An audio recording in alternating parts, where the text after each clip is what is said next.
Hey guys, my orchard videos. Well, I did it again. Got another B series. So, yep, got a mower on it. Quick attach. Man, this is a great investment. Getting a quick attach. Actually, I got another one too for the 6040, which dealer gave me for free, which is good. But that's a cat's ass. When I seen you guys using these quick attachers on the tractors, I thought to myself, what have I been thinking of these years? I'd maybe get the sleeve for these. There's a little sleeve you can get for this, but yeah, it is what it is.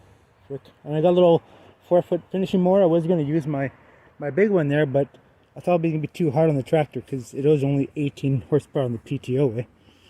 But man, frick. Anyways, this is actually the model I wanted right from day one. I wanted the gear drive transmission, but they didn't have it.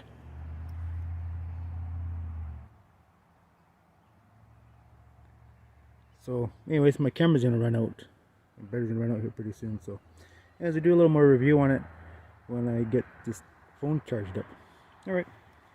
I put up on YouTube so you guys can see. Did it again. B2401 for the hobby farm. Alright. Catch you guys later.